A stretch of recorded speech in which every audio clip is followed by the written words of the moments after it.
Bom dia, meus amados, a graça e a paz do Senhor.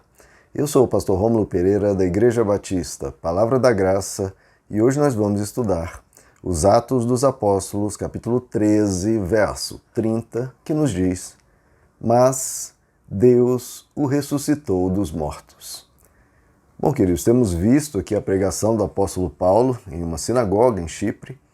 Ele conta as profecias do Antigo Testamento que anunciavam a vinda do Messias. Ele faz todo o panorama histórico do Antigo Testamento e então apresenta Jesus como aquele que cumpriu as profecias, só que as autoridades judaicas não reconheceram, o mataram, como comentamos nos últimos vídeos, e agora vemos o que Deus fez. Nós estávamos vendo o que Jesus fez, claro, na sua vida aqui na Terra. Então, o que as autoridades religiosas, é muito interessante, se você prestar atenção, quando o Evangelho vai falar, ele fala os líderes religiosos, os sacerdotes, os mestres da lei. Ele cita todas as categorias, mostrando que todos estavam combatendo contra Jesus. E agora estamos vendo o que Deus fez. O que o homem fez foi matar Deus. O que Deus fez foi ressuscitá-lo. Eu lembro daquela frase em que Jesus diz, ele estava diante do templo e falou: derrubai este santuário e eu em 3 dias o levantarei. E as pessoas ficam assustadas, como assim? 46 anos foram gastos para levantar essas pedras, você vai reconstruir em 3 dias? E aí o texto bíblico nos informa, mas ele falava a respeito do seu corpo.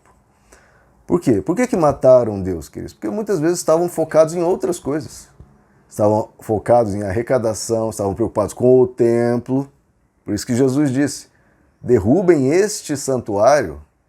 O que eles pensaram? Bom, santuário, o templo.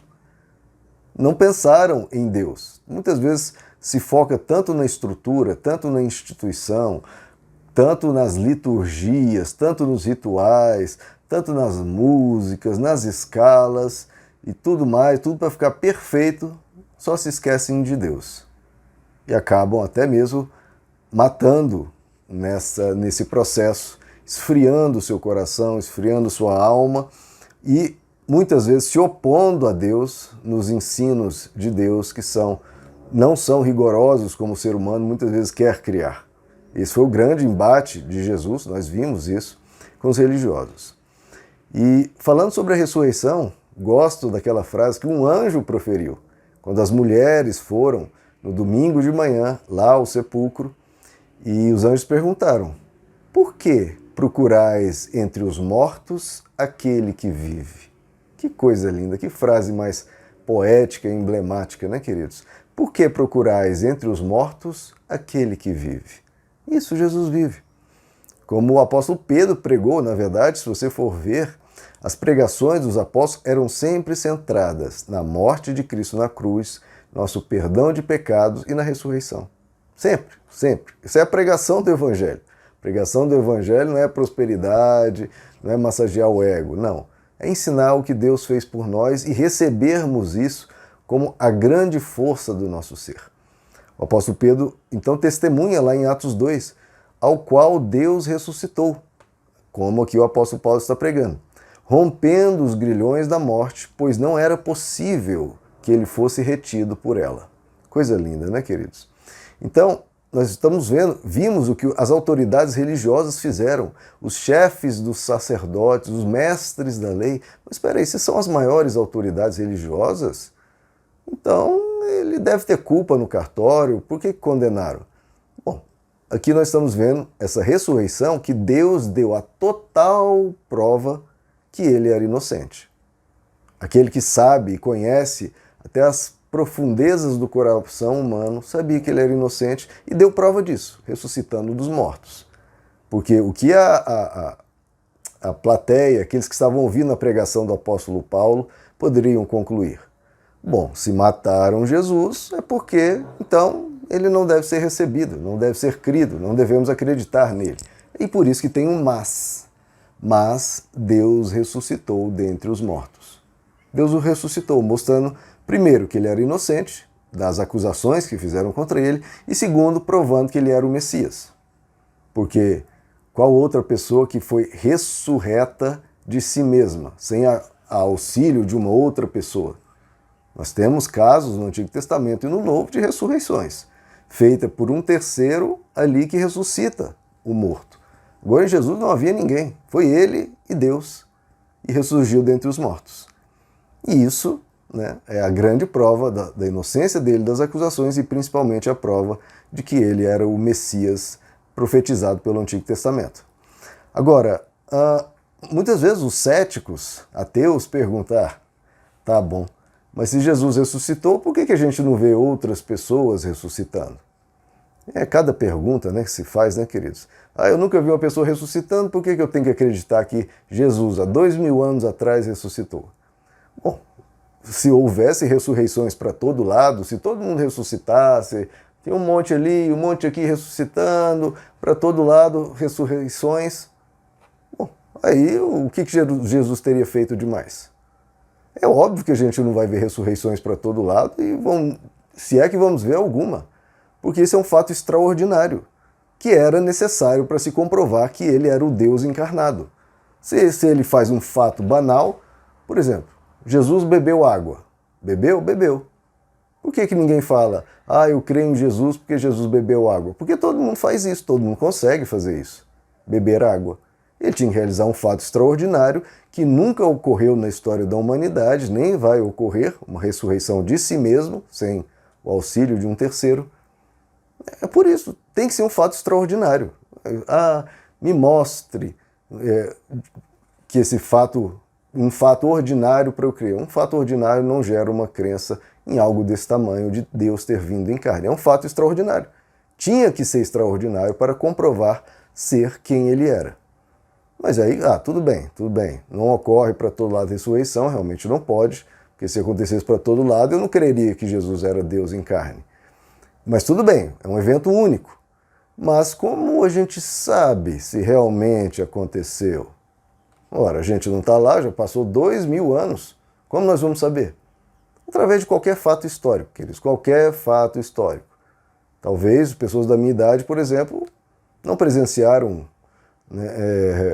um golpe militar, por exemplo, ou qualquer outro evento da história. E como é que você sabe que ocorreu?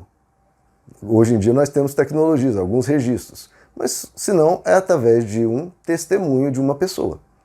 Então, como sabemos se Jesus ressuscitou? Todo fato histórico é da mesma forma, através de testemunhas confiáveis disso e, no caso do Evangelho, que deram até a vida afirmando isso. Então, eles não estavam afirmando isso para ganhar dinheiro, pelo contrário, eles perdiam tudo. Eles não estavam afirmando isso para ter vidas nababescas, cheias de luxo e glória. Não, eles morreram, perderam a vida por causa disso. E ninguém vai perder a vida, ser espancado, perder os seus bens, ser perseguido, ser acusado de tudo que é coisa e por fim ser morto, torturado por uma mentira. Uma coisa que ele sabe que é mentira. Só que ele sabe que é mentira, ele vai ficar mentindo e só ser esfolado vivo por causa disso? Não. Então, todos os apóstolos morreram de formas violentas porque estavam testemunhando e falando, desculpa, eu não posso deixar de falar disso, porque eu vi, aconteceu diante de mim, eu sou testemunha disso. Por exemplo, o apóstolo Pedro, ali naquela pregação que eu já comecei a citar, Atos 2, ele diz, ora, a este Jesus Deus ressuscitou, do que todos nós somos testemunhas. Nós testemunhamos, nós vimos e estamos anunciando. E na segunda pregação dele, lá em Atos 3, ele diz, vós matastes o autor da vida, a quem Deus ressuscitou dentre os mortos, do que nós somos testemunhas. Então, há testemunhas. E há também vários outros fatos, eu abordo isso numa pregação mais longa, que não é um comentário um pouco mais curto, uma pregação mais longa, eu vou deixar aqui o link na descrição e também aqui no final do vídeo. Você vê lá se você quer saber mais dos detalhes da historicidade da ressurreição de Jesus, você vai ver que tem todos os elementos para nós crermos sem sombra de dúvida de que ocorreu. Bom, outro ponto que diz aqui, a ressurreição comprova a futura vinda dele. Olha só, o apóstolo Paulo diz em Atos 17, Ele determinou um dia em que com justiça há de julgar o mundo por meio do varão que para isso ordenou, e disso tem dado certeza a todos. Como que ele deu certeza que Jesus vai voltar? Se fala que Jesus vai voltar, que haverá um juízo no fim dos tempos, teremos que prestar contas. Como é que a gente tem certeza que isso vai ocorrer? Um fato histórico, como eu acabei de mencionar, testemunhas confiáveis e que ainda deram a vida, tudo bem, até demonstra que aquilo ocorreu. Mas um fato futuro, que ninguém nem nunca viu ainda. Como a gente vai saber que vai acontecer? O apóstolo Paulo diz: disso tem dado certeza a todos, ressuscitando dentre os mortos. Por quê? Porque a ressurreição comprova que o que ele dizia era verdadeiro. Porque Deus não ia fazer uma ressurreição única na história da humanidade para alguém que ensinou um monte de mentiras, enganos e baboseiras. Ele disse que voltaria, e isso é comprovado que o que ele disse é verdade, tudo o que ele disse é verdade, porque Deus o ressuscitou dentre os mortos. Então ele tem dado certeza a todos que o caminho dele é o caminho da verdade, é o caminho da vida, é um caminho seguro, porque ele tem dado certeza que esses ensinamentos funcionam, que tudo que ele falou é verdade, porque Deus o ressuscitou dentre os mortos. Meus amados, que Deus os abençoe, a graça e a paz do Senhor.